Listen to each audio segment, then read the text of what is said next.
Quer dizer, para uma ideia se espalhar para o povo, ela não precisa ser racional e nem ter fundamento na realidade. Basta que ela corresponda aos desejos, frustrações, neuroses e até psicoses do público interessado.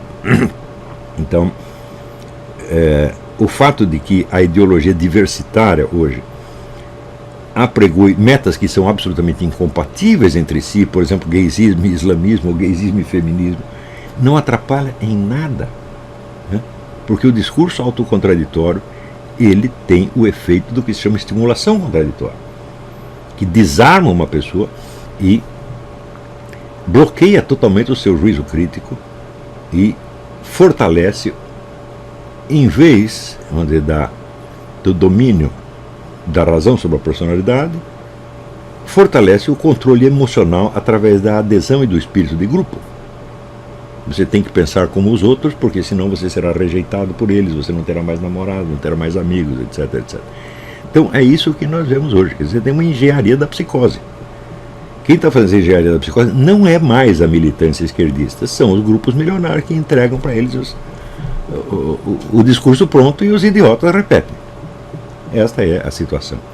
É claro que isto deve coincidir com uma queda vertiginosa do QI. O QI médio das nações, em geral, está aumentando, mas não o da intelectualidade e não dos estudantes. Se você observar, existem documentadamente centenas de livros sobre a degradação da educação na França, nos Estados Unidos, na Alemanha, no Canadá, em toda parte. Só que em nenhum lugar isso alcançou o resultado espetacular que alcançou no Brasil. Porque no Brasil não houve resistência nenhuma. Não é isso? Então, ao mesmo tempo que esse discurso do maio de 68, ele é assambarcado pelas classes dominantes e se espalha por toda a mídia chique, tá certo? Evidentemente, ele vem sem o rótulo oficial de comunismo. Ele não tem mais rótulo ideológico nenhum. Ele é simplesmente a democracia progressiva. Né? Então, nós temos realmente o socialismo sem nome e o elitismo globalista sem nome também. E é isso que nós temos hoje em dia. Muito bem, eu não vou aqui sugerir soluções para este negócio, mesmo porque eu não sei de nenhuma, e a minha função também não é essa, é mais ou menos tentar entender o que está acontecendo. Qual o papel da elite esquerdista dominante nos meios universitários diante da ascensão do capital globalista? Podemos dizer que o radicalismo esquerdista deu lugar ao cientificismo, a uma espécie de onda New Wave? Não vejo em Habermas, Zizek e tudo quanto a mesma vitalidade histérica que observamos em Marcuse, Foucault e Derrida. De fato, isso aconteceu. Quer dizer, a intelectualidade esquerdista mundial perdeu o gás e foi, de fato, suplantada pela velocidade do progresso tecnológico e dos autores cientificistas, superhumanistas, etc, etc. Então, isso quer dizer, a esquerda se transformou apenas num exército de mão de obra a serviço do capital globalista. Quer dizer, é uma coisa assim tão deplorável, tão deprimente, né? Quer dizer, acabaram trabalhando exatamente para aqueles que eles juravam que iam destruir. Então, mas isso eu sempre achei que esse é o destino do marxismo. Quando eles dizem que o capitalismo é uma etapa no caminho do socialismo, eu falei ao contrário, o socialismo é uma etapa no caminho do capitalismo. Primeiro vem o socialismo, ele fracassa e depois vem um capitalismo mais vigoroso. Por quê? Economia quer dizer capitalismo, meu Deus. Só existe economia de mercado. Não há, a expressão é redundante. Se não tem mercado, não tem economia, meu Deus do céu. Só se for o sujeito produtor totalmente independente. Ele mesmo produz, ele mesmo consome tudo, que é uma coisa que nunca existiu. Então, algum tipo de mercado sempre existiu e sempre existirá. Não é concebível a economia sem isso. Então, veja o que aconteceu no Brasil. Da onde foi a origem do agronegócio no Brasil? O agronegócio era uma região imensa que foi dada pelo governo ao MST. O MST foi lá, foi só aquela comedeira, não conseguiu produzir nada e começou a vender. Então tem os agricultores do Rio Grande do Sul, falaram, oba, vamos comprar. Eles compraram tudo, foram lá e se encheram de dinheiro, criaram a produção que hoje alimenta o Brasil. Você tem com raiva que os caras têm do agronegócio? É porque o agronegócio deu certo onde eles deram errado. O agronegócio os está alimentando. E eles, como bons esquerdistas, estão mordendo a mão que os alimenta. Se acabar o agronegócio, acaba o Brasil, porra.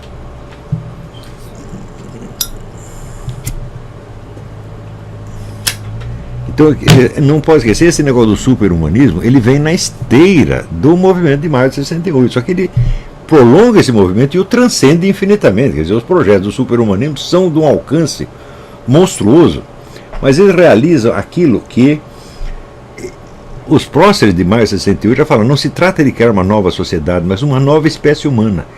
Eles falavam isso em 68, todos eles. E agora o pessoal do grande capital está realizando isso através dos cientistas que eles contratam.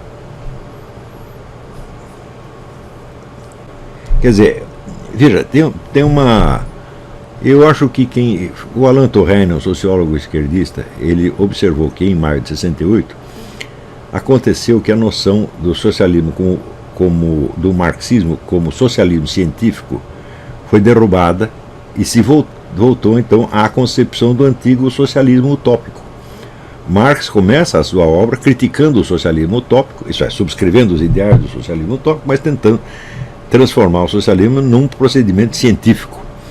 E mais 68 então voltou, falou: não, o marxismo não era científico, então agora nós vamos voltar ao socialismo utópico, nós vamos propor coisas impossíveis, porque é a tese do Habermas, a reivindicação impossível, que se atendida provoca caos e crise, e se não atendida provoca revolta. Então não tem saída. Viram que todas essas reivindicações, exigências absurdas que os caras fazem, não são para ser atendidas, nem para não ser atendidas, porque se elas forem atendidas, elas se destroem a si mesmas. Não tem, tudo isto não pode produzir nenhuma sociedade igualitária, não pode produzir nenhum paraíso na Terra.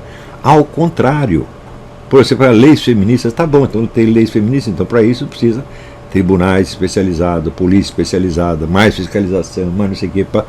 Hoje em dia se fiscaliza cada lar, o que está acontecendo lá dentro, a pretexto de eliminar a violência doméstica. Então diminui a violência doméstica e aumenta a violência policial, meu Deus do céu. Hã? O que você prefere? Hã? Você para de apanhar do seu marido, você vai apanhar do sargento de polícia. E que é exatamente o que está acontecendo. Quer dizer, a violência policial nos Estados Unidos está crescendo cada vez mais. E violência antipolicial também. Então se criou uma situação de guerra, de crise. Esse é o único resultado, né? Há uma aceleração visível da implementação das pautas globalistas a partir da década de 90. Na mesma época que se fragmentou a União Soviética e houve uma aceleração exponencial do crescimento econômico da China. Bom, isso aí coincide com o quê? O governo Clinton, né? O governo Clinton foi a chegada do pessoal da nova esquerda ao poder, à presidência da República Americana. E em seguida o Barack Obama, mais ainda. Quer dizer, tanto os Clintons quanto o Barack Obama são militantes da nova esquerda. Então, quer dizer, extremista da esquerda, né? E a aceleração exponencial do crescimento econômico da China, que foi feita inteiramente na base do capital americano. Quer dizer, foi o Clinton que dirigiu os investimentos americanos maciçamente para a China, criando então aquilo, né, que o Anthony Sutton chamava o melhor inimigo que o dinheiro pode comprar. A imigração islâmica estimulada pelos globalistas na Europa não se voltará contra eles em algum momento, não é uma tática suicida. Certo, seria estratégia, porque não é uma tática, a estratégia é coisa de longo prazo. Eu não sei a resposta a essa pergunta, mas eu sei que este problema será um dos grandes problemas do futuro, porque o pessoal islâmico tem o seu próprio projeto global, que eles chamam de califado mundial, não é isso? Então eles podem se servir do apoio que recebe do globalismo, o globalismo pode se servir dele como instrumento para a destruição das soberanias nacionais. Mas um dia isso vai ter que ser resolvido. Pode ser demorar 1 mês, 2 meses, 10 anos, 30 anos, 40 anos, não se sabe. Mas um dia isso pode acontecer. A possibilidade de que um absorver completamente o Islã, eu acho impossível. O Islã é uma tradição que tem 1400 anos, é um negócio com uma força cultural imensa. E sob muitos aspectos é estrategicamente superior ao globalismo ocidental.